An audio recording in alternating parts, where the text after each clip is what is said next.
Hello, मैं blades हूँ और आज हम थोड़ा सा पढ़ेंगे पॉइंटर्स के बारे में कि पॉइंटर्स से डिस्ट्रक्टर्स में क्यों एरर आता है, ठीक है। और हम ऑपरेटर ओवरलोडिंग के बारे में भी स्टार्ट करेंगे कि ऑपरेटर ओवरलोडिंग होता क्या है, ठीक है। तो सबसे पहले हम एक क्लास बनाते हैं टेस्टिंग के नाम से, ठीक है। टेस्टिंग, ये टेस्टिंग के नाम से क्लास बनाए, इसके अंदर मैंने बनाया इंट स्टार ptr, ठीक है।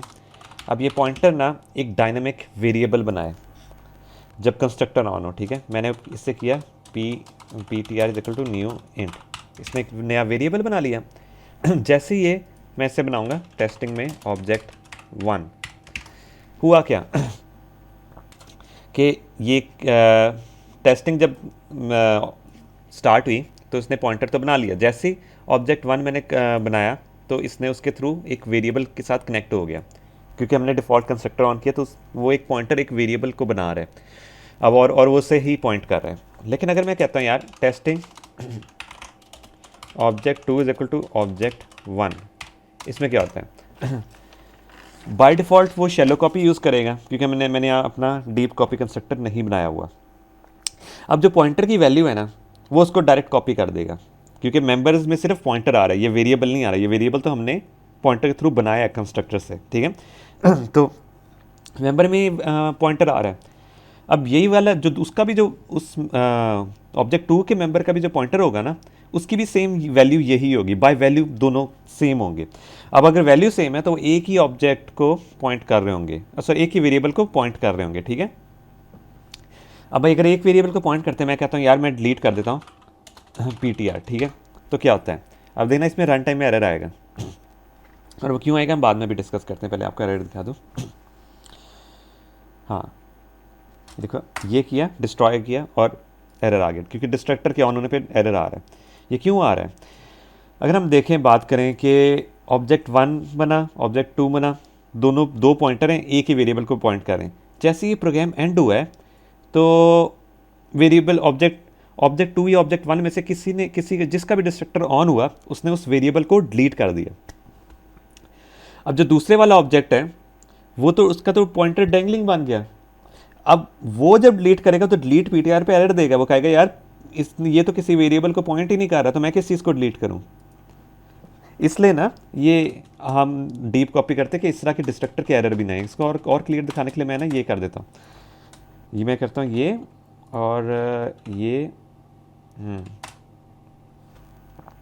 हाँ, मैं ना सी आउट रीच्ड हियर, और यहाँ मैं डिस्ट्रक्टर में लिख देता हूँ सी आउट डिस्ट्रॉयड, ठीक है, ताकि पता लग जाए। यहाँ मैं सिस्टम पॉज लगा लेता हूँ,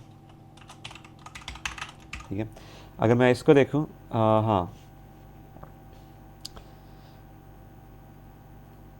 पहले शुरू में एरर नहीं देगा क्योंकि रीच हेयर तक पहुँच जाएगा, ठीक है। उसने डिस्ट्रॉय कर दिया और रीच हेयर तक पहुँच गया। क्या हुआ, ऑब्जेक्ट वन बना, पॉइंटर बना, उसने वेरिएबल बनाया और उसको पॉइंट करने लगे। ऑब्जेक्ट टू को वही सेम वेरिएबल पॉइंट करने लगे।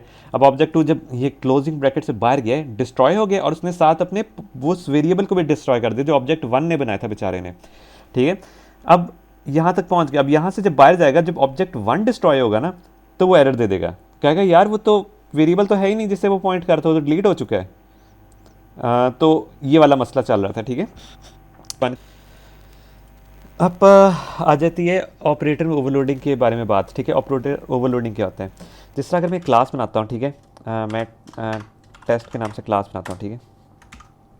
तो इनको मैं कट कर देता हूँ, इधर ही बना देता हूँ, डिस्ट्रक्टर की ज़रूरत नहीं है, ठीक है। अब इसके अंदर मैं कहता हूँ एक फंक्शन बनाता हूँ ऐड का, ठीक है, जो लेगा इंट एक्स में इंट एक्स लेगा और सी आउट करेगा एडिट, ठीक है। तो इस फंक्शन को कॉल करने के लिए क्या करूँगा, टेस्ट करके ओ बी वन, ठीक है, और ओ बी वन के थ्रू मैं कॉल करूँगा ऐड का फंक्शन, जिसमें भेज दूँगा एक इंट। सही, ये कॉल हो गया और ये चल पड़ेगा।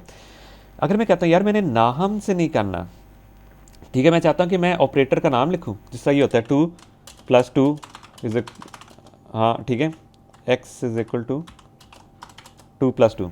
तो ये भी एक फंक्शन का काम ही कर रहा है अंदर, ये जो प्लस का साइन है ना, ये ऑपरेटर जो है ये फंक्शन का काम ही कर रहा होता है। मैं चाहता हूँ मैं भी ऐसा बनाऊँ कि मेरे ऑब्जेक्ट्स भी सारे इसी तरह हों, जो मैंने क्लास में खुद से बनाए वो भी इसी तरह ऐड हो। डॉट ऐड और ब्रैकेट के बजाय ना वो प्लस का साइन है, तो उसके लिए हम ऑपरेटर ओवरलोडिंग का यूज़ करेंगे। उसका स्ट्रक्चर उसी तरह लिखा जाएगा जिस तरह हमने ये ऐड वाला फंक्शन लिखा है, बस उसमें नाम की जगह पे ना ऑपरेटर करके जौन सा ऑपरेटर चाहिए वो, और बाकी सारी चीज़ें वही होंगी। ठीक है, मैं इसको कॉपी करके यहाँ पेस्ट कर देता हूँ। हमें इस तरह करने के बजाय ओ बी प्लस 2 करूँगा तो ओ बी 1 प्लस 2 करूँगा तो ये कॉल हो जाएगा। ठीक है, देखो ये कॉल हो गया, एडेड उसने शो कर दिया। अब ये है कि अगर मैं एक ऑब्जेक्ट के थ्रू बना रहा हूँ, ठीक है, मतलब ये मेंबर फंक्शन है, मेंबर फंक्शन में बना हुआ है ऑपरेटर। ठीक है, अगर मैं इसे मेंबर फंक्शन से बाहर बनाता हूँ क्या होगा?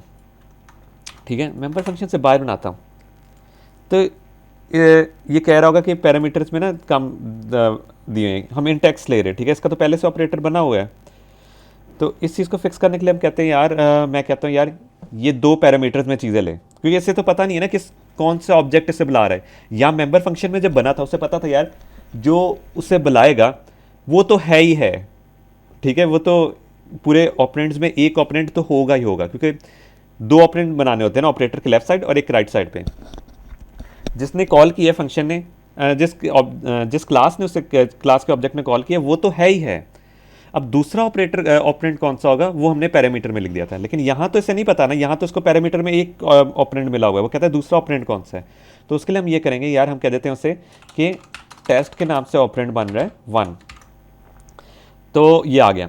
अब सीन ये है कि लेकिन मैं इसको लिखूँ 2 प्लस ऑब्जेक्ट 1, ठीक है, तो इस पर वो एरर देगा, कह रहे यार ये तो चीज़ पॉसिबल नहीं है। वो क्यों दे रहा है एरर? क्योंकि इससे ये पता है कि यार जो लेफ्ट पहला पैरामीटर में आया ना वो ऑपरेटर के लेफ्ट साइड पे लिखा जाएगा, जो दूसरा पैरामीटर में आर्गुमेंट आ रहा है वो ऑपरेटर के राइट साइड में लिखा जाएगा, तब ये चलेगा। तो इसी वजह से ये ऊपर वाला चल रहा है और ये वाला नहीं चल रहा है। अगर हम इसको देखें तो ये उसी तरह काम करेगा जो हमने एज ए मेंबर फंक्शन बनाया था। हाँ, लेकिन उसमें हमने टेस्ट 1 इस वजह से नहीं लिखा था क्योंकि हम वहाँ एक ऑब्जेक्ट के थ्रू कॉल कर रहे थे ना। जब ऑब्जेक्ट के थ्रू कॉल करेंगे वो तो पहला ऑपरेंड हो गया और जो पैरामीटर में होगा वो दूसरा ऑपरेंड होगा। यहाँ हम उसके थ्रू कॉल नहीं कर रहे हैं, हमने वैसे बाहरी फंक्शन बना लिया। अगर हम उल्टा भी चाहते हैं कि यार उल्टा भी काम करें, हम इसको भी कॉपी करके ये करते हैं, ऐसा करते हैं यार, हमें वो दूसरी तरह भी चाहिए, हमें हर तरह से चाहिए कि प्लस का साइन आ गया दोनों के बीच में तो वो ऐड हो जाए।